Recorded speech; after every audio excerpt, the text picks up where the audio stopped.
정말 충격적인 일이 벌어졌습니다. 정우가 시어머니가 위독하다는 소식에도 불구하고 박은정과 함께 제주도 여행을 떠난 거예요. 말자는 정우의 SNS를 통해서 알게 되었습니다. 정우는 보안을 제대로 설정하지 않아서 게시물이 그대로 노출되어 있었거든요. 파란 바다를 배경으로 한 사진들, 맛있는 음식 사진들, 그리고 두 사람의 다정한 모습들이 올라와 있었어요. 시어머니가 병원에서 생사를 오가고 있는데 정우는 연인과 함께 여행을 즐기고 있었던 겁니다. 말자는 더 이상 참을 수 없었어요. 이번에는 확실한 증거를 잡기로 결심했습니다. 말자는 인터넷에서 찾은 사설탐정 사무소에 연락을 했습니다. 처음에는 망설여졌지만 정우의 외도를 법적으로 입증할 증거가 필요했거든요. 남편의 불륜 증거를 수집해 주세요. 이혼 소송에 사용할 겁니다. 탐정은 며칠 만에 확실한 증거들을 가져다 주었어요. 정우와 박은정이 호텔에 함께 들어가는 사진, 다정하게 손을 잡고 걷는 모습, 그리고 정우가 박은정에게 고급 시계와 목걸이를 선물하는 장면까지 모든 게 담겨 있었습니다. 이 정도면 법정에서 충분히 인정받을 수 있는 증거입니다. 이 어지러운 상황에서 말자님은 어떻게 헤쳐나가셨을까요? 매일 마음을 흔드는 이야기 하나씩 전해드립니다. 좋아요, 구독 알림 설정은 언제나 무료니까요. 사연 들으면서 마음에 닿았다면 살짝 응원 부탁드립니다. 그럼 오늘의 사연 시작합니다. 말자야, 또 병원 가는 거야? 윤말자는 현관에서 신발을 신으며 한숨을 내쉬었습니다. 벌써 이번 주에만 세 번째 병원행이었죠. 친정어머니의 상태가 하루가 다르게 나빠지고 있었거든요. 응, 엄마가 많이 위중해지셔서 마지막이 될 수도 있어. 말자의 목소리에는 깊은 걱정이 배어 있었습니다. 55세의 나이에도 여전히 양쪽 어머니를 모시며 살아가는 게 쉽지 않았어요. 특히 시어머니 간병으로도 이미 몸과 마음이 지친 상태였는데 친정어머니까지 위독하다니 말입니다. 남편 강정호는 거실 소파에 앉아 신문을 보며 냉담하게 말했습니다. 그 나이에 간병이 웬 말이야. 호강도 못 해봤잖아. 이 말은 정우가 입에 달고 사는 소리였어요. 결혼한 지 30년이 넘었지만 말자에 대한 배려나 이해는 찾아보기 어려웠습니다. 오히려 권위적이고 냉정한 태도로 일관했죠. 말자는 대꾸하지 않았습니다. 어차피 뭘 말해봐도 소용없다는 걸 너무 잘 알고 있었거든요.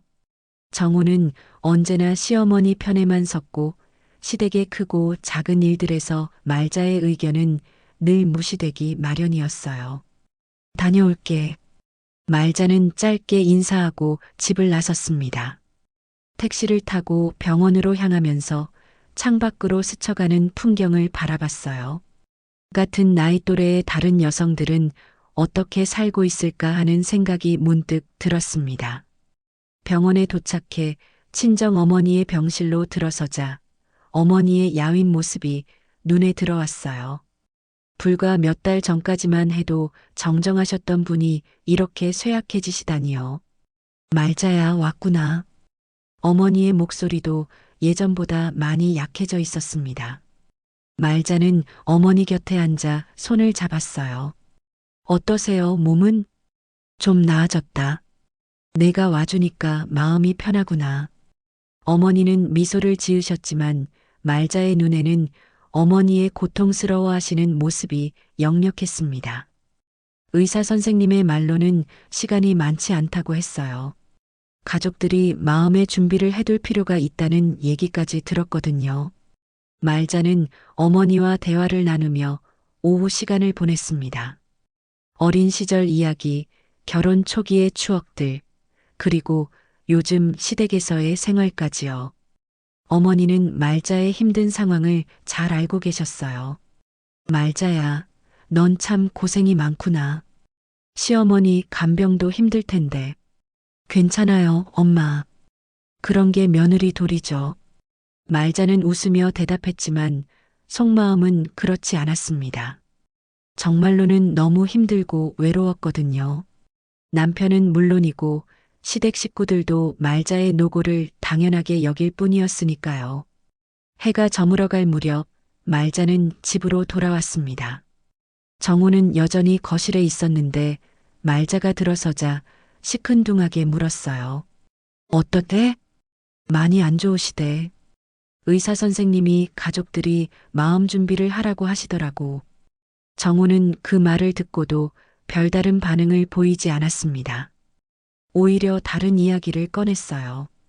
우리 엄마 유산은 손 안 대는 게 좋아. 갑자기 나온 말에 말자는 어리둥절했습니다. 갑자기 그게 무슨 말이야? 나중에 문제 생기면 곤란하잖아. 시어머니 재산은 시어머니 것이고 친정 재산은 친정 것이라고. 정호의 말에는 어떤 계산이 깔려 있는 것 같았어요. 말자는 씁쓸한 마음이 들었습니다. 친정 어머니가 위독한 상황에서도 남편의 관심은 오직 재산 문제뿐이었거든요. 그날 밤 말자는 잠자리에 누워 천장을 바라보며 생각에 잠겼습니다. 30년 동안 이런 식으로 살아왔지만 문득 이게 정말 옳은 삶인지 의문이 들었어요. 남편의 무관심과 시댁의 무시 속에서 말자 자신의 존재는 점점 작아져만 가는 것 같았거든요. 며칠이 지나지 않아 친정 어머니의 상태가 급격히 악화되었습니다. 병원에서 연락이 왔을 때 말자는 이미 마음의 준비를 하고 있었어요. 하지만 막상 그 순간이 오니까 마음이 무너져 내리는 것 같았습니다. 친정 어머니가 돌아가신 후 장례식 준비가 시작되었어요. 말자는 눈물도 제대로 흘릴 틈 없이 이것저것 챙겨야 할 일들이 산더미 같았습니다. 장례식장 예약부터 시작해서 부고, 연락, 음식 준비까지 모든 걸 말자가 도맡아 했거든요. 정우는 형식적으로 도움을 주겠다고 했지만 실질적인 도움은 별로 되지 않았어요. 오히려 장례식 비용이나 절차에 대해서만 이래라 저래라 간섭을 했습니다. 너무 크게 하지 마. 돈만 많이 들어가고. 이런 말들을 들을 때마다 말자의 마음은 더욱 쓰라렸습니다. 자신의 친정 어머니 장례식인데도 남편은 여전히 남의 일처럼 대하고 있었거든요. 드디어 장례식 당일이 되었습니다. 장례식장 안은 조문객들로 가득했어요. 친정 친척들은 물론이고 말자의 지인들, 그리고 정호의 회사 동료들까지 많은 사람들이 찾아와 주었습니다. 말자는 상주로서 조문객들에게 인사를 받으며 하루 종일 자리를 지키고 있었어요. 그런데 이상했습니다. 정우가 자꾸만 자리를 비우는 거예요. 처음에는 혹시 회사 일 때문인가 싶었습니다. 중요한 프로젝트가 있다고 들었거든요. 하지만 1시간, 2시간씩 자리를 비우는 건 아무래도 이상했어요. 큰아버지 어디 가셨어? 말자가 정호의 조카에게 물었을 때 조카는 망설이며 대답했습니다. 출장이래요, 급하다고. 그 말을 듣는 순간 말자의 가슴이 철렁 내려앉았습니다. 출장이라니요? 장모님의 장례식 날에 출장을 간다는 게 말이 되나요? 말자는 억지로 마음을 다스렸습니다. 아마 정말 급한 일이 있었을 거라고 생각하려고 했어요. 하지만 마음 한구석에서는 뭔가 이상하다는 생각이 계속 맴돌았습니다. 장례식은 무사히 치러졌고 발인도 끝났습니다. 친정어머니를 마지막으로 배웅하고 나니 말자는 완전히 지쳐 있었어요. 몸도 마음도 모든 게 무너져 내리는 것 같았습니다. 그날 밤 말자는 딸 수진이에게 전화를 받았습니다. 수진이는 결혼해서 미국에 살고 있었는데 할머니 장례식에 참석하지 못해서 미안해하고 있었어요. 엄마, 정말 미안해. 그쪽 상황 때문에 갈 수가 없었어. 괜찮다, 수진아. 내 마음만으로도 할머니께서 고마워하실 거야. 수진이와 통화를 하며 말자는 조금이나마 위안을 받았습니다. 적어도 딸만은 자신의 마음을 헤아려 주고 있었거든요. 그런데 통화를 마치려는 순간 수진이가 이상한 말을 했어요. 엄마, 그런데 아빠 사진 하나 받았는데 좀 이상해. 무슨 사진? 친구가 보내준 건데 아빠가 어떤 여자랑 같이 있는 사진이야. 강남 호텔 앞에서 찍힌 것 같은데. 말자의 심장이 쿵 하고 내려앉았습니다. 강남 호텔이라니요? 언제 찍힌 사진인데? 사진에 찍힌 시간 보니까 할머니 장례식 끝난 직후 같아. 엄마, 혹시 수진이의 말이 채 끝나기도 전에 말자는 휴대폰으로 사진을 받았습니다. 화면을 보는 순간 말자는 숨이 막히는 것 같았어요. 강남의 어느 호텔 조명 아래서 정우가 젊은 여자와 다정하게 셀카를 찍고 있는 모습이었습니다. 두 사람 모두 행복한 표정을 하고 있었고 여자는 정우의 어깨에 머리를 기대고 있었어요. 사진의 시간을 확인해 보니 정말로 어머니의 발인이 끝난 직후였습니다. 말자가 어머니를 마지막으로 배웅하며 눈물을 흘리고 있을 바로 그 시간에 정우는 다른 여자와 함께 있었던 거예요. 말자는 손이 떨려서 휴대폰을 제대로 잡을 수가 없었습니다. 30년 결혼 생활에서 남편에 대한 실망을 수없이 겪어왔지만 이런 배신은 처음이었어요. 엄마, 괜찮아? 혹시 잘못 본 거 아닐까? 수진이의 걱정스러운 목소리가 들려왔지만 말자는 대답할 수가 없었습니다. 사진 속 정우의 모습이 너무나 선명했거든요. 게다가 그 여자와의 친밀한 모습을 보니 이게 하루 이틀 일이 아니라는 것도 짐작할 수 있었어요. 수진아, 엄마가 좀 생각할 시간이 필요할 것 같다. 나중에 다시 연락할게. 엄마. 말자는 전화를 끊고 소파에 주저앉았습니다. 친정 어머니를 떠나보낸 슬픔도 잠시, 이제는 남편의 배신이라는 더 큰 충격이 말자를 덮쳤어요. 그날 밤 정우가 집에 돌아왔을 때 말자는 아무 말도 하지 않았습니다. 정우 역시 평소와 다름없이 행동했어요. 마치 아무 일도 없었다는 듯이 말입니다. 하지만 말자의 마음속에는 이미 큰 변화가 시작되고 있었습니다. 이제는 더 이상 모른 척할 수 없었거든요. 며칠 동안 말자는 잠을 이룰 수 없었습니다. 친정어머니 장례식 날의 그 사진이 머릿속에서 떠나지 않았거든요. 정우는 평소와 다름없이 행동했지만 말자의 눈에는 모든 것이 달리 보이기 시작했어요. 여보, 오늘 좀 늦을 것 같아. 회사에서 회식이 있거든. 정우가 아침에 나가면서 한 말도 이제는 의심스러웠습니다. 정말 회식일까요? 아니면 또 그 여자를 만나는 걸까요? 말자는 더 이상 가만히 있을 수 없었어요. 진실을 알아야겠다고 마음먹었습니다. 우선 정우의 행동 패턴을 자세히 관찰하기 시작했어요. 정우는 평소보다 외출이 잦아졌고 휴대폰을 볼 때도 예전처럼 무심하게 두지 않고 항상 뒤집어서 놓았습니다. 또한 샤워 시간도 길어졌고 옷차림에도 신경을 더 많이 쓰는 것 같았어요. 결정적인 단서는 며칠 후에 발견했습니다. 정우가 평소 쓰지 않던 향수 냄새를 풍기고 있었거든요. 그것도 남성용이 아닌 여성용 향수였어요. 여보, 무슨 향수 냄새가 나는데?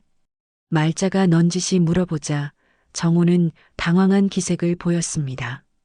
아, 회사에서 여직원이 향수를 좀 많이 뿌려서 그런가 봐. 하지만 그 설명은 전혀 설득력이 없었어요.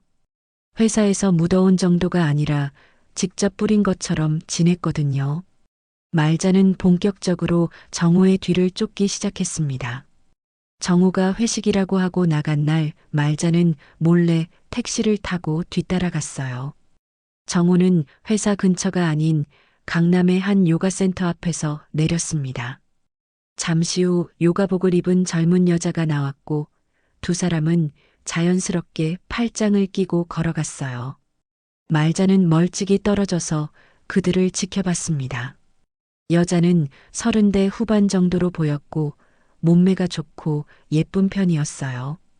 두 사람의 모습은 영락없는 연인 같았습니다. 다음 날 말자는 그 요가센터에 전화를 걸어봤어요. 혹시 강사님 중에 박은정 씨 계신가요? 아, 은정 선생님 말씀이시군요. 네, 계시는데요. 말자는 가슴이 두근거렸습니다. 사진 속 여자의 정체를 알 수 있는 단서였거든요. 그분이 어떤 일도 하시는지 궁금해서요. 은정 선생님은 저희 센터 강사시면서 기업체에 파견 나가는 건강관리 프로그램도 하세요. 특히 대기업 임직원들 대상으로 한 1:1 관리 프로그램이 인기가 좋아요. 말자는 모든 퍼즐이 맞춰지는 것을 느꼈습니다. 정호의 회사에 파견된 요가 강사였던 거예요. 그래서 자연스럽게 만날 수 있었던 거겠죠. 며칠 더 지켜본 결과 말자는 충격적인 사실들을 발견하게 되었습니다. 결혼기념일에도 정호는 그 여자와 함께 있었어요. 심지어 시어머니 생신날에도 말입니다. 그날 정호는 회사에서 중요한 미팅이 있다고 했었는데 실제로는 박은정과 함께 고급 레스토랑에서 식사를 하고 있었던 거예요. 말자는 분노가 치밀어 올랐습니다. 시어머니 생신날에 며느리인 자신은 혼자서 음식을 준비하고 상을 차리고 있었는데 정호는 다른 여자와 간사한 시간을 보내고 있었다니요. 하지만 말자는 시댁 식구들에게 이 사실을 알리지 않았습니다. 이미 예상할 수 있었거든요. 내가 오해하는 거야. 남자는 원래 그런 거야. 혹시 내가 남편을 잘못 돌봐서 그런 거 아니야? 이런 말들을 들을 게 뻔했어요. 시댁에서는 늘 정호의 편만 들었고 말자는 항상 부족한 며느리 취급을 받았으니까요. 대신 말자는 조용히 증거를 수집하기 시작했습니다. 정호와 박은정이 함께 있는 사진들, 만난 장소와 시간들, 그리고 정호가 거짓말한 내용들을 하나하나 기록해 나갔어요. 그러던 중 또 다른 충격적인 사실을 알게 되었습니다. 정호가 박은정에게 선물까지 사주고 있었던 거예요. 말자가 정호의 신용카드 사용 내역을 살펴보니 여성 액세서리 쇼핑몰과 고급 브랜드 매장에서의 결제 기록들이 여러 번 나와 있었어요. 금액도 상당했습니다. 이걸 나한테는 한 번도 사준 적이 없으면서 말자는 쓰라린 마음이 들었습니다. 결혼 후 30년 동안 정호가 말자에게 선물다운 선물을 해준 적은 손에 꼽을 정도였거든요. 항상 돈 아끼자는 말만 입에 달고 살았는데 다른 여자에게는 이렇게 후하게 써주고 있었던 거예요. 하지만 진짜 충격은 따로 있었습니다. 시어머니의 건강이 급격히 나빠지면서 유산 문제가 대두되기 시작했는데 이상한 일들이 벌어지고 있었거든요. 시어머니는 최근 들어 의식이 흐릿할 때가 많아졌지만 가끔 정신이 또렷해질 때가 있었어요. 그런 때마다 시어머니는 말자에게 이상한 말씀을 하셨습니다. 말자야, 내 통장 어디 갔는지 아니? 어머님, 무슨 통장 말씀이세요? 정호가 가져간 것 같은데. 내가 허락한 적 없는데 말이야. 시어머니의 말씀을 듣고 말자는 뭔가 이상하다는 생각이 들었어요. 정호가 시어머니 몰래 통장을 관리하고 있다는 뜻일까요? 말자는 더 자세히 알아보기로 했습니다. 그런데 조사하면 할수록 더욱 놀라운 사실들이 드러났어요. 은행에서 시어머니 명의의 통장 거래 내역을 확인해 본 결과 최근 몇 달 사이에 상당한 금액이 출금되어 있었습니다. 그것도 시어머니가 거동하기 힘든 시기에 말이에요. 가장 충격적인 건 출금된 돈의 일부가 박은정의 계좌로 이체되어 있다는 사실이었습니다. 미쳤어? 시어머니 돈까지? 말자는 정말 어이가 없었어요. 정호가 외도하는 것도 모자라서 시어머니의 돈까지 빼돌려 그 여자에게 주고 있었던 거예요. 이제 더 이상 참을 수가 없었습니다. 말자의 마음속에서 무언가가 단단히 굳어지기 시작했어요. 시어머니의 건강이 급격히 악화되면서 병원 생활이 길어지고 있었습니다. 말자는 매일 병원과 집을 오가며 간병을 하고 있었어요.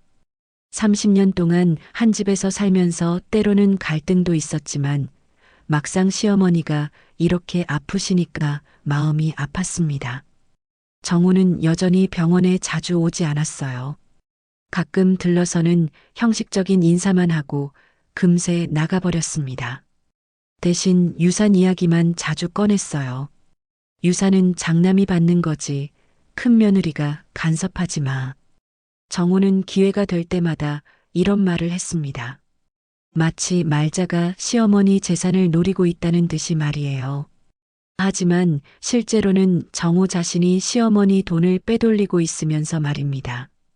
말자는 정우의 이런 태도가 더욱 역겨웠어요. 겉으로는 효자인 척하면서 뒤에서는 어머니 돈을 훔쳐서 다른 여자에게 갖다 바치고 있었으니까요. 어느 날 오후 시어머니의 의식이 또렷해진 순간이 있었습니다. 말자가 혼자 간병하고 있을 때였어요. 말자야, 이리 와봐. 시어머니가 말자를 불렀습니다. 목소리에 힘이 없었지만 눈빛은 예전처럼 날카로웠어요. 네, 어머님. 말자가 침대 곁으로 다가가자 시어머니는 주변을 살피더니 작은 목소리로 말씀하셨습니다. 내 돈 절대 그놈 못 줘. 내가 다 가져. 어머님 무슨 말씀이세요? 정우 그놈 내 몰래 돈 빼간 거 다 안다. 은행에서 확인해 봤어. 시어머니의 말씀에 말자는 깜짝 놀랐습니다. 시어머니께서도 정우의 행동을 알고 계셨던 거예요. 그 돈으로 딴 여자한테 갖다 바치는 것도 알고 있어. 내가 죽어가는데 그런 짓을 하다니. 시어머니의 목소리에는 분노와 실망이 가득했습니다. 어머님, 그런 말씀 마세요. 말자야, 너만 믿는다. 30년 동안 나를 정성껏 돌봐준 건 내가 유일해. 그런데 내 아들은 어떻게 이럴 수가 있냐? 시어머니는 말을 하다가 숨이 가빠지셨어요. 말자는 등을 토닥여드리며 진정시켜드렸습니다. 어머님, 너무 흥분하지 마세요. 몸에 안 좋아요. 말자야, 내 서랍에서 봉투 하나 꺼내줘. 빨간 봉투 말이야. 말자는 시어머니가 가리키시는 곳에서 빨간 봉투를 찾았습니다. 봉투 안에는 손으로 직접 쓴 유언장이 들어 있었어요. 이게 뭐예요? 자필 유언장이야. 변호사한테 문의해서 제대로 썼어. 내 전 재산을 내게 물려준다는 내용이야. 말자는 손이 떨렸습니다. 유언장을 받아들고도 좋은 건지 망설여졌어요. 어머님, 이건 너무. 받아 말자야. 내가 받을 자격이 충분해. 나를 정성껏 돌봐준 건 너뿐이야. 그리고 정우 그놈이 한 짓을 생각하면 절대 재산을 물려줄 수 없어. 시어머니는 말자의 손에 유언장을 꼭 쥐어주셨습니다. 하지만 정우한테 알리면 안 돼. 그놈이 알면 유언장을 없애버릴지도 몰라. 말자는 복잡한 마음이었어요. 한편으로는 고마웠지만 다른 한편으로는 부담스럽기도 했습니다. 하지만 정우의 배신을 생각하니까 마음이 단단해졌어요. 알겠습니다, 어머님. 잘 보관하겠어요.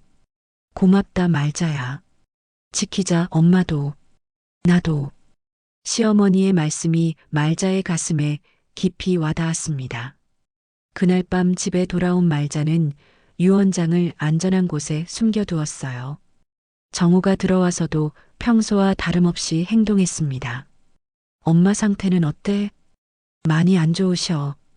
의식도 가물가물하시고. 말자는 시어머니가 또렷하게 유언장을 써주신 일은 말하지 않았습니다. 그래도 아직은 괜찮겠지? 정우의 말에서 뭔가 계산하는 듯한 느낌이 들었어요. 혹시 시어머니가 돌아가시기 전에 재산을 어떻게든 손에 넣으려는 건 아닐까요? 며칠 후 말자의 예상이 맞다는 것을 확인하게 되었습니다. 정우가 시어머니를 찾아와서 이상한 이야기를 꺼낸 거예요. 엄마, 통장 관리를 제가 해드릴까요? 요즘 병원비도 많이 들고 해서. 하지만 시어머니는 단호하게 거절하셨습니다. 필요 없어. 내가 알아서 할 테니까 신경 쓰지 마. 정우는 실망한 기색을 감추지 못했어요. 아마 시어머니 명의 통장을 완전히 자신이 관리하려고 했던 모양입니다. 그 후로 며칠 더 지나자 정말 충격적인 일이 벌어졌습니다. 정우가 시어머니가 위독하다는 소식에도 불구하고 박은정과 함께 제주도 여행을 떠난 거예요. 말자는 정우의 SNS를 통해서 알게 되었습니다.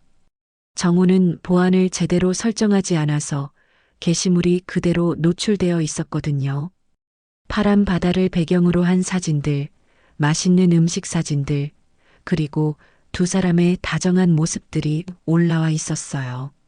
시어머니가 병원에서 생사를 오가고 있는데 정우는 연인과 함께 여행을 즐기고 있었던 겁니다. 말자는 더 이상 참을 수 없었어요. 이번에는 확실한 증거를 잡기로 결심했습니다. 말자는 인터넷에서 찾은 사설탐정 사무소에 연락을 했습니다. 처음에는 망설여졌지만 정우의 외도를 법적으로 입증할 증거가 필요했거든요. 남편의 불륜 증거를 수집해 주세요. 이혼 소송에 사용할 겁니다. 탐정은 며칠 만에 확실한 증거들을 가져다 주었어요. 정우와 박은정이 호텔에 함께 들어가는 사진, 다정하게 손을 잡고 걷는 모습, 그리고 정우가 박은정에게 고급 시계와 목걸이를 선물하는 장면까지 모든 게 담겨 있었습니다. 이 정도면 법정에서 충분히 인정받을 수 있는 증거입니다. 탐정의 말에 말자는 안도했어요. 이제 정우의 외도를 부인할 수 없을 테니까요. 하지만 가장 충격적인 건 따로 있었습니다. 정우가 박은정에게 준 선물들의 가격이 수천만 원에 달했던 거예요. 그것도 시어머니 계좌에서 빼돌린 돈으로 산 것들이었습니다. 말자는 분노로 온몸이 떨렸어요. 시어머니를 간병하느라 고생하는 말자에게는 푼돈도 아까워하면서 다른 여자에게는 이렇게 거액을 퍼부어주고 있었다니요. 이제 말자의 마음은 완전히 정해졌습니다. 더 이상 이 결혼 생활을 지속할 이유가 없었어요. 탐정이 가져다 준 증거들을 보며 말자는 정우의 배신이 얼마나 깊은지 실감하고 있었습니다. 사진들을 하나하나 넘겨보면서 가슴이 먹먹해졌어요. 30년 결혼 생활이 이렇게 끝나게 될 줄은 꿈에도 몰랐거든요. 그런데 더 충격적인 소식이 기다리고 있었습니다. 시어머니가 위독하다는 연락을 받았을 때 정우는 박은정과 함께 제주도에 있었던 거예요. 병원에서 연락이 왔는데도 전화를 받지 않았습니다. 정우 씨한테 연락이 안 되네요. 혹시 연락처 아시는 분 계세요? 간호사의 말에 말자는 마음이 복잡했어요. 정우가 어디 있는지 뻔히 알고 있었지만 그 사실을 말할 수도 없었거든요. 제가 계속 연락해 보겠습니다. 말자는 정우에게 여러 번 전화를 걸었지만 받지 않았어요. 문자도 보내봤지만 답이 없었습니다. 결국 말자 혼자서 시어머니의 마지막을 지켜야 했어요. 그날 밤 시어머니는 말자의 손을 꼭 잡고 마지막 말씀을 하셨습니다.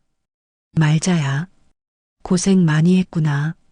정우한테는 절대 지지 말거라. 시어머니의 마지막 말씀이었습니다. 말자는 눈물을 흘리며 약속드렸어요. 네, 어머님. 약속드릴게요. 시어머니가 돌아가신 후에도 정우는 나타나지 않았습니다. 말자는 혼자서 시어머니의 마지막을 정리해야 했어요. 장례식장 연락, 부고 알림, 모든 걸 혼자 처리했습니다.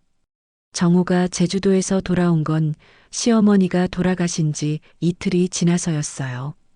공항에 내린 정우의 얼굴에는 여행의 여운이 남아 있었습니다.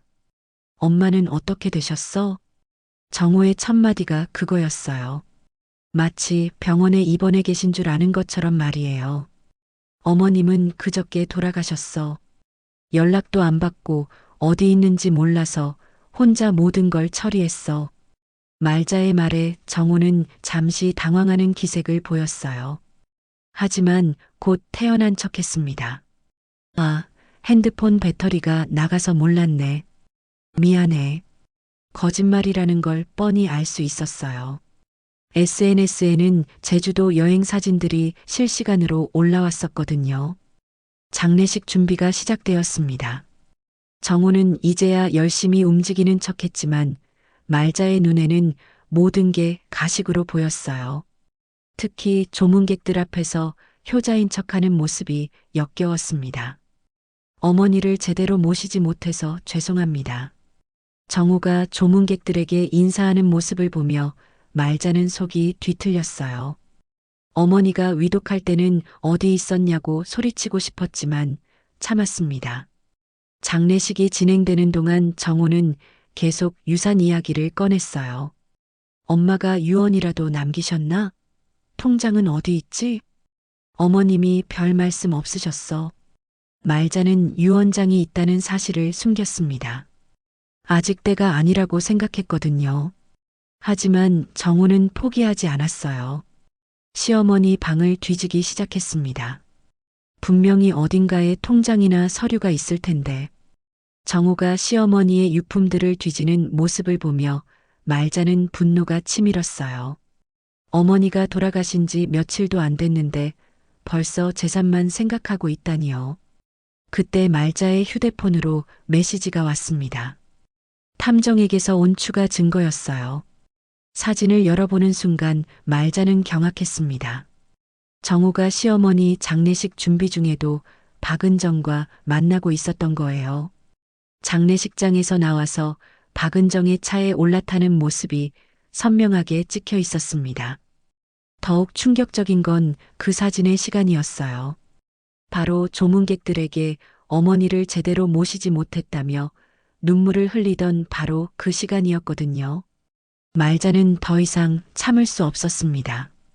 정호의 위선과 배신이 극에 달했어요. 그날 밤 정호가 또다시 외출하려 하자 말자가 물었습니다. 어디 가는 거야? 어머님 돌아가셨는데 외출할 일이 있어? 회사 일이야. 중요한 미팅이 있거든. 또 거짓말이었어요. 말자는 정호가 박은정을 만나러 간다는 걸 알고 있었거든요. 정호가 나간 후 말자는 결심을 굳혔습니다. 변호사 사무실에 전화를 걸어 상담 예약을 잡았어요. 이혼 상담 받고 싶습니다. 남편의 외도 증거도 있고요. 변호사와의 상담에서 말자는 모든 상황을 설명했습니다. 정호의 외도, 시어머니, 돈 횡령, 그리고 자필 유언장까지요. 이 정도면 재산 분할에서 유리한 위치에 설 수 있습니다. 특히 시어머니 분의 자필 유언장은 법적 효력이 있어요. 변호사의 말에 말자는 안도했어요. 드디어 정호에게서 벗어날 수 있을 것 같았거든요. 그런데 한 가지 조심하셔야 할 게 있습니다. 유언장을 상대방이 알기 전까지는 절대 노출시키지 마세요. 혹시 분실되거나 훼손될 위험이 있거든요. 변호사의 조언에 따라 말자는 유언장을 더욱 안전한 곳에 보관했습니다. 며칠 후 말자는 은행에 가서 시어머니 명의의 통장 정리를 했어요. 그런데 거기서 더욱 놀라운 사실을 발견했습니다. 시어머니 이름으로 된 계좌에서 박은정에게 이체된 금액이 생각보다 훨씬 많았던 거예요. 거의 수억 원에 달했습니다. 이건 정말 미쳤어. 말자는 어이가 없었어요. 정호가 시어머니의 돈을 이렇게까지 빼돌리고 있었다니요. 은행 직원의 말에 따르면 이체는 모두 정호의 공인인증서로 이루어졌다고 했어요. 시어머니가 거동하기 힘든 상황에서 정호가 대신 처리했다는 명목이었죠. 하지만 실제로는 시어머니 몰래 돈을 빼돌려 박은정에게 준 거였어요. 이제 모든 퍼즐이 맞춰졌습니다. 말자는 즉시 변호사에게 연락해서 추가 증거를 제출했습니다. 이건 횡령에 해당할 수도 있습니다. 이혼 소송뿐만 아니라 형사 고발도 가능해요. 변호사의 말에 말자는 정호에 대한 분노가 더욱 치밀어 올랐어요. 그날 밤 정호가 집에 돌아왔을 때 말자는 평소와 다름없이 행동했습니다. 하지만 마음속으로는 이미 모든 준비가 끝나 있었어요. 이혼장도 작성했고 재산분할 신청서도 준비했으며 정호의 외도와 횡령 증거도 모두 정리해 놓았습니다. 이제 마지막 순간만 기다리면 되었어요. 말자는 시어머니와의 약속을 지킬 때가 왔다고 느꼈습니다. 변호사 사무실에서 돌아온 말자는 마음이 한결 가벼워졌습니다. 드디어 정호에게서 벗어날 수 있는 방법을 찾았거든요. 하지만 아직 마지막 카드를 꺼낼 때는 아니었어요. 좀 더 신중하게 준비해야 했습니다. 며칠 후 말자는 시어머니가 생전에 자주 다니셨던 변호사 사무실을 찾았습니다. 시어머니께서 유언장 작성에 대해 상담받으셨던 곳이었어요. 유언장 검토 부탁드립니다. 변호사는 시어머니의 자필 유언장을 꼼꼼히 살펴봤습니다. 이건 완벽한 자필 유언장입니다. 법적 효력이 충분해요. 정호 씨는 상속권을 박탈당할 수 있어요. 변호사의 확신에 찬 말에 말자는 안도했습니다. 시어머니의 마지막 뜻이 제대로 지켜질 수 있겠구나 싶었어요. 다만 한 가지 주의하실 점이 있습니다. 상대방이 유언장 진위를 다툴 가능성이 높으니까 필적 감정이나 작성 당시 정신 상태에 대한 의학적 자료도 준비해 두세요. 변호사의 조언에 따라 말자는 시어머니가 유언장을 작성하던 당시의 병원 기록들을 수집했습니다. 다행히 그 시기 시어머니의 정신 상태는 매우 또렷했다는 의료진의 기록이 남아 있었어요. 한편 정호는 여전히 박은정과의 만남을 지속하고 있었습니다. 시어머니 장례를 치른 지 일주일도 안 되어서 말이에요. 말자는 탐정을 통해 계속 정호의 동향을 파악하고 있었거든요. 가장 충격적인 건 정호가 박은정에게 시어머니의 유품까지 선물로 주고 있다는 사실이었어요. 시어머니가 아끼시던 금반지와 목걸이를 박은정이 차고 다니는 모습이 사진에 찍혀 있었거든요. 정말 끝까지 배신하는구나. 말자는 정호에 대한 마지막 남은 정까지 완전히 사라져버렸어요. 어느 날 저녁 정호가 집에 돌아와서 말자에게 이상한 제안을 했습니다. 말자야, 우리 이번 기회에 집을 좀 큰 걸로 바꿀까? 엄마 재산도 있으니까. 정호는 시어머니가 돌아가신 지 얼마 안 되어서 벌써 재산 활용 계획을 세우고 있었어요. 어머님 유언이나 유산 정리도 안 끝났는데 무슨 소리야? 유언이 뭐 있겠어. 당연히 아들인 내가 다 받는 거지. 정호의 당연하다는 듯한 태도에 말자는 화가 났습니다. 하지만 아직은 참았어요. 그래도 법적 절차는 밟아야지. 뭘 그렇게 복잡하게 생각해. 간단한 거야. 정호는 이미 시어머니 재산을 자신의 것으로 여기고 있었어요. 그리고 그 돈으로 박은정과 함께 새로운 삶을 계획하고 있는 것 같았습니다. 며칠 후 말자는 정호가 부동산 중개업소를 다니고 있다는 사실을 알게 되었어요. 시어머니 집을 팔고 더 좋은 곳으로 이사갈 계획이었던 거죠. 허락도 없이 마음대로 집을 보러 다니다니. 말자는 정호의 뻔뻔함에 어이가 없었어요. 아직 상속 절차도 끝나지 않았는데 벌써 집을 팔 생각을 하고 있다니요. 그런데 더 충격적인 일이 기다리고 있었습니다. 정호가 집을 보러 다닐 때마다 박은정이 함께 했다는 거예요. 마치 부부인 양 행동하고 있었던 겁니다. 부동산 중개업소 직원의 말에 따르면 정호와 박은정이 함께 와서 신혼집을 알아본다고 했다고 해요. 신혼집이라니. 아직 이혼도 안 했으면서. 말자는 정호가 얼마나 뻔뻔한지 새삼 깨달았습니다. 그때 변호사에게서 연락이 왔어요. 말자 씨, 혹시 남편분이 재산 처분을 시도하고 있나요? 그렇다면 빨리 가처분 신청을 해야 합니다. 변호사의 조언에 따라 말자는 시어머니 재산에 대한 가처분 신청을 했습니다. 정우가 마음대로 재산을 처분하지 못하도록 막는 법적 절차였어요. 하지만 정우는 그 사실을 모르고 있었습니다. 여전히 박은정과 함께 집을 보러 다니고 있었거든요. 어느 날 저녁 정우가 들뜬 목소리로 말했어요. 말자야, 좋은 집 하나 봤는데 어때? 강남에 있는 아파트야. 그런 비싼 집을 어떻게 사? 엄마 재산이 있잖아. 그걸로 사면 돼. 정우는 벌써 시어머니 재산을 자신의 것으로 확정지어 놓고 있었어요. 그런데 혼자 살게?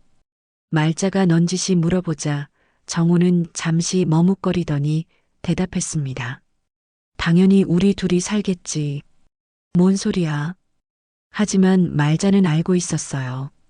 정호의 진짜 계획은 박은정과 함께 살 집을 마련하는 거였거든요. 며칠 후 탐정으로부터 또 다른 충격적인 소식을 들었습니다. 정호가 박은정과 함께 혼인신고서를 준비하고 있다는 거였어요. 아직 이혼도 안 했는데 혼인신고서를 준비한다고요? 네, 구청 앞에서 서류를 받아가는 모습을 확인했습니다. 아마 이혼이 성사되는 즉시 재혼할 계획인 것 같습니다. 말자는 정호의 치밀한 계획에 소름이 돋았어요. 이미 모든 걸 계획해 놓고 있었던 거죠. 그날 밤 말자는 마침내 모든 준비를 마쳤습니다. 이혼장, 재산분할 신청서, 정호의 외도 증거, 횡령 증거, 그리고 시어머니의 유언장까지 모든 서류가 준비되어 있었어요. 변호사와 마지막 점검을 했습니다.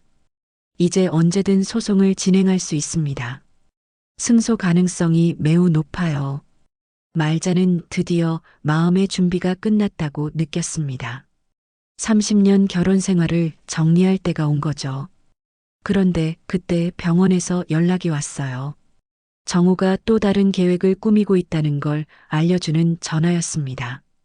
말자님, 아들 정우님께서 어머님 의료 기록을 요청하셨는데요. 혹시 무슨 일인가요? 말자는 직감적으로 알 수 있었어요. 정우가 시어머니의 정신 상태가 불안정했다는 걸 증명해서 유언장의 효력을 무효화시키려는 거였어요. 절대 의료 기록을 넘겨주시면 안 됩니다. 법적 절차를 밟지 않은 요청이에요. 말자는 병원에 부탁해서 정우의 요청을 거부하도록 했습니다. 이제 정말 마지막 순간이 다가오고 있었어요. 말자는 시어머니와의 약속을 지킬 준비가 되어 있었습니다. 시어머니도, 나도, 지키자. 시어머니의 마지막 말씀이 귓가에 맴돌았습니다. 말자는 더 이상 물러설 곳이 없다는 걸 알고 있었어요. 시어머니가 돌아가신 지 한 달이 지났을 무렵, 말자는 마침내 행동에 나서기로 결심했습니다. 모든 준비가 끝났고 더 이상 미룰 이유도 없었거든요. 그런데 그때 정우가 먼저 입을 열었어요. 말자야, 엄마 상속 절차 좀 빨리 진행하자. 부동산도 정리하고 해야 할 일이 많아. 정우는 여전히 시어머니 재산이 당연히 자신에게 올 거라고 생각하고 있었습니다. 그래도 우리 엄마 재산 좀 남겨놨겠지? 정우의 말에서 기대감이 묻어났어요. 아마 그 돈으로 박은정과 새로운 삶을 시작하려는 계획이겠죠. 말자는 조용히 대답했습니다. 그럼 소송 걸어.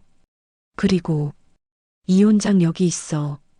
말자가 준비해둔 이혼장을 정우 앞에 내밀었을 때 정우의 얼굴이 순간 굳어졌어요. 뭐야 이게? 갑자기 무슨 소리야? 친정엄마 돌아가신 날 내가 어디 있었는진 내가 안다. 말자는 휴대폰을 꺼내 화면을 정우에게 보여줬습니다. 강남 호텔에서 박은정과 키스하는 정우의 사진이 선명하게 떠올랐어요. 정우의 얼굴이 하얗게 질렸습니다. 이건 뭐야? 어디서 구한 거야? 시어머니 장례식 날에도 그 여자와 함께 있었지? 조문객들한테 눈물 흘리면서 효자 연기할 때 바로 그 시간에 말이야. 말자는 차근차근 증거를 보여줬어요. 제주도 여행 사진들, 호텔 출입 장면, 고급 선물을 사주는 모습까지 모든 게 담겨 있었거든요. 이건 오해야. 설명할 수 있어. 정우는 당황하며 변명을 늘어놓기 시작했어요. 하지만 너무나 명확한 증거들 앞에서 변명은 공허할 뿐이었습니다. 그럼 이것도 오해니? 말자는 시어머니 계좌에서 박은정에게 이체된 내역을 보여줬습니다. 수억 원을 그 여자한테 줬더라. 시어머니 돈으로 말이야.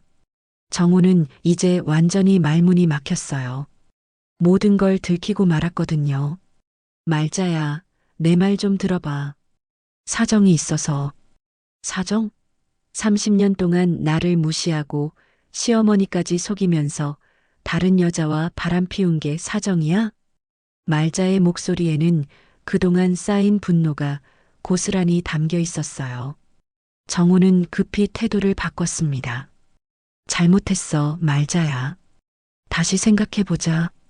우리 이렇게 끝낼 수는 없잖아. 하지만 말자의 마음은 이미 굳어져 있었어요. 늦었어. 이미 변호사한테 다 맡겼어. 그때 정우가 갑자기 큰 소리를 쳤습니다. 그래, 이혼하자. 하지만 엄마 재산은 내가 받을 거야. 법적으로도 아들이 상속받는 게 당연하거든. 정우는 여전히 시어머니 재산에 대한 기대를 버리지 않고 있었어요. 그럼 유언장부터 확인해 볼까? 말자가 시어머니의 자필 유언장을 꺼내는 순간 정우의 표정이 완전히 바뀌었습니다. 유언장? 엄마가 유언장을 남기셨다고? 어머님이 직접 쓰신 거야. 변호사한테 확인도 받았고. 말자는 유언장을 펼쳐 정우에게 보여줬어요. 시어머니의 또렷한 글씨로 쓰인 내용이 한눈에 들어왔습니다. 전 재산은 나의 큰 며느리 윤말자에게 남긴다. 장남 강정우는 배제한다. 정우는 유언장을 보고 완전히 넋이 나간 표정이 되었어요. 말도 안 돼. 이건 위조야. 엄마가 그런 유언장을 남길 리 없어. 위조라고 생각하면 소송 걸어봐. 필적 감정도 해보고 어머님의 정신 상태도 확인해보고. 말자는 침착하게 말했습니다. 이미 모든 준비가 되어 있었거든요. 어머님이 왜 그런 유언장을 남기셨는지 알긴 하니? 당신이 어머님 돈을 빼돌려서 다른 여자한테 갖다 바친 걸 다 알고 계셨거든. 정우는 유언장을 보며 절망적인 표정을 지었어요. 모든 계획이 물거품이 되는 순간이었거든요. 그리고 시어머니 유품까지 그 여자한테 선물로 준 것도 알고 있어. 어머님이 아끼시던 금반지랑 목걸이 말이야. 말자가 박은정이 시어머니 유품을 착용한 사진을 보여주자 정우는 완전히 무너져 버렸어요. 말자야. 제발. 이제 와서 빌어봤자 소용없어. 30년 동안 참고 살았는데 나도 더 이상은 못 참겠어. 말자는 이혼장과 함께 재산분할 신청서도 정우에게 건넸습니다. 이혼하면서 재산분할도 요구할 거야. 시어머니가 물려주신 재산까지 포함해서 말이야. 정우는 모든 서류를 보며 절망했어요. 박은정과의 새로운 삶을 꿈꿨는데 오히려 빈털터리가 될 상황이 된 거였거든요. 그 여자는 어떻게 할 거야? 이미 다 들켰는데. 말자의 말에 정우는 더욱 착잡한 표정이 되었어요. 박은정이 정우의 재산을 기대하고 사귀었을 텐데 이제 그런 기대가 완전히 무너진 거죠. 며칠 후 정우는 박은정에게 상황을 설명했습니다. 말자가 모든 걸 알고 있고 이혼 소송과 함께 재산분할까지 당할 처지라고 말이에요. 박은정의 반응은 예상 그대로였어요. 그럼 우리 관계는 어떻게 되는 거야? 집도 못 사고? 박은정은 정우의 재산을 기대하고 사귀었던 거였어요. 정우가 빈털터리가 될 상황이니까 관심이 식을 수밖에 없었죠. 결국 박은정은 정우와 헤어지기로 했습니다. 돈이 없는 남자에게는 관심이 없었거든요. 정우는 모든 걸 잃게 되었어요. 아내도 연인도 재산도 모두 사라져버린 거였습니다. 변호사를 통해 이혼 조정이 진행되었고 정우는 할 수 없이 말자의 조건을 받아들였어요. 외도 증거가 너무 명확해서 법정에서 이길 가능성이 거의 없었거든요. 마침내 이혼이 성사되었습니다. 시어머니의 유언장대로 전 재산은 말자가 상속받았고 정우는 위자료까지 지급해야 했어요. 30년 결혼 생활이 이렇게 끝났지만 말자는 오히려 홀가분한 마음이었습니다. 더 이상 정우의 무시와 배신을 견딜 필요가 없어졌거든요. 시어머니의 마지막 말씀이 현실이 되었어요. 정우에게 지지 않았고 오히려 말자가 승리했습니다. 이혼이 성사된 지 6달이 흘렀습니다. 윤말자는 시어머니가 물려주신 유산으로 작은 카페를 차려 운영하고 있었어요. 조용한 주택가에 위치한 아담한 공간이었지만 말자에게는 그 어떤 곳보다 소중한 곳이었습니다. 카페 이름은 다시 봄이었어요. 말자의 새로운 시작을 의미하는 이름이었죠. 벽에는 딸 수진이와 함께 찍은 사진들이 걸려 있었고 시어머니의 젊은 시절 사진도 한켠에 정성스럽게 걸어두었습니다. 어머님, 약속 지켰어요. 정우한테 지지 않았어요. 말자는 매일 아침 카페 문을 열 때마다 시어머니께 인사를 드렸어요. 시어머니의 마지막 당부를 지켜낸 자신이 자랑스러웠거든요. 카페는 생각보다 손님들이 많이 찾아왔습니다. 말자의 정성스러운 손맛과 따뜻한 마음씨가 입소문을 타고 퍼진 거였어요. 사장님, 오늘도 아메리카노 한 잔 부탁해요. 단골 손님인 김 선생님이 들어오셨습니다. 근처에서 서예 학원을 운영하시는 분이었어요. 네, 김 선생님. 오늘은 좀 어떠세요? 덕분에 잘 지내고 있습니다. 사장님, 커피 마시면 하루가 든든해져요. 이런 소소한 대화들이 말자에게는 큰 힘이 되었어요. 정우와 살 때는 느껴보지 못했던 자유로움과 평온함이었거든요. 카페 운영이 안정되면서 말자는 딸 수진이를 한국으로 초대했습니다. 오랜만에 만난 딸은 말자의 변화에 깜짝 놀랐어요. 엄마, 정말 많이 밝아지셨네요. 예전에는 이런 미소 본 적이 없었는데. 수진이의 말에 말자는 웃음을 지었습니다. 그동안 참고 살았구나 싶어. 이제야 진짜 내 인생을 사는 기분이야. 아빠는 어떻게 지내고 있어요? 수진이가 조심스럽게 물었을 때 말자는 담담하게 대답했어요. 내 아빠 일은 더 이상 내가 신경 쓸 일이 아니야. 각자 자기 길을 가는 거지. 실제로 정우는 이혼 후 많은 어려움을 겪고 있었습니다. 박은정과는 완전히 결별한 상태였고 회사에서도 개인적인 문제로 인해 징계성 좌천을 당했다는 소문이 들렸어요. 정우가 시어머니 돈을 횡령한 사실이 회사에도 알려지면서 신뢰도가 크게 떨어진 거였죠. 결국 정우는 회사를 그만두고 다른 곳을 알아봐야 하는 처지가 되었습니다. 한편 박은정은 정우와 헤어진 후 다른 남자를 만나고 있다는 얘기가 들렸어요. 역시 돈이 목적이었던 만남이었다는 게 확실해진 셈이었죠. 나를 무너뜨린 줄 알았겠지. 근데 난 지금이 제일 좋아. 말자는 카페 창밖을 보며 커피를 내리면서 혼잣말을 했습니다. 정말로 지금이 인생에서 가장 행복한 시간이었거든요. 30년 동안 남편의 눈치를 보고 시댁의 무시를 참아가며 살았던 시간들이 이제는 먼 과거의 일처럼 느껴졌어요. 지금의 말자는 온전히 자신만을 위해 살고 있었습니다. 카페에는 다양한 사람들이 찾아왔어요.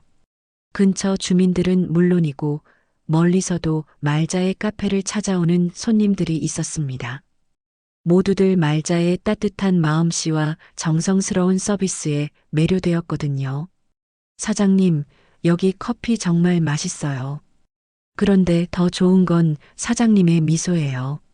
한 젊은 손님이 그런 말을 했을 때 말자는 진심으로 감사했어요. 예전에는 웃을 일이 별로 없었는데 이제는 하루 종일 웃으며 지낼 수 있었거든요. 어느 날 저녁 카페 문을 닫고 정리를 하고 있는데 누군가 문을 두드렸습니다. 돌아보니 정호였어요. 말자야. 잠깐 이야기 좀 할 수 있을까? 정호의 모습은 예전과 많이 달라져 있었어요. 수척해지고 초라해 보였습니다. 말자는 문을 열어주며 담담하게 말했어요. 들어와. 커피 한 잔 줄까? 정호는 카페 안을 둘러보며 놀라는 기색을 보였어요. 여기가 내가 차린 카페구나.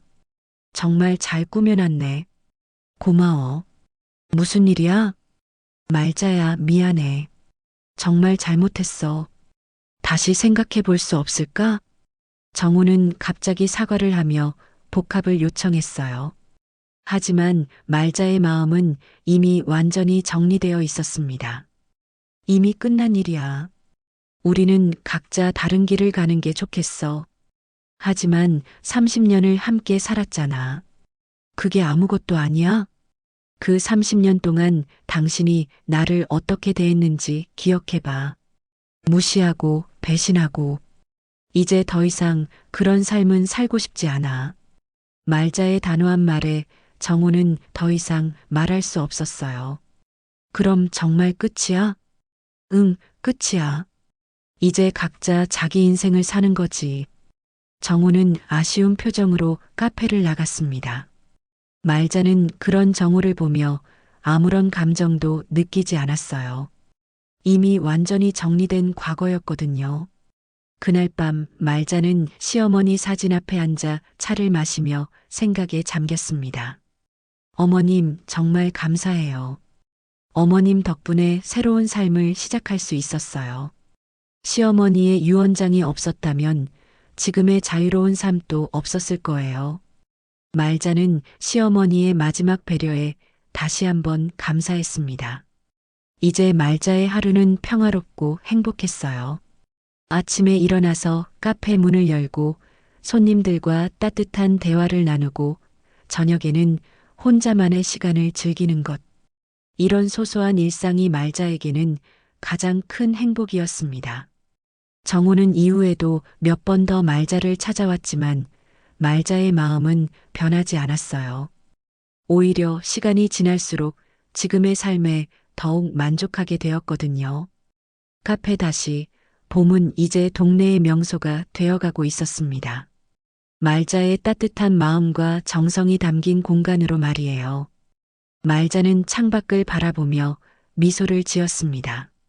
55세에 시작한 새로운 인생이지만 늦지 않았다는 생각이 들었어요. 오히려 지금이야말로 진짜 자신의 인생을 사는 거라는 확신이 들었습니다. 시어머니의 마지막 말씀대로 말자는 정호에게 지지 않았습니다. 그리고 이제는 그 누구에게도 지지 않을 자신감이 생겼어요. 자신의 힘으로 일어선 말자의 미소는 그 어느 때보다 밝고 당당했습니다. 오늘의 사연 어떠셨나요? 구독과 좋아요는 더 유익한 사연을 이어갈 힘이 됩니다. 끝까지 함께 해주셔서 감사합니다.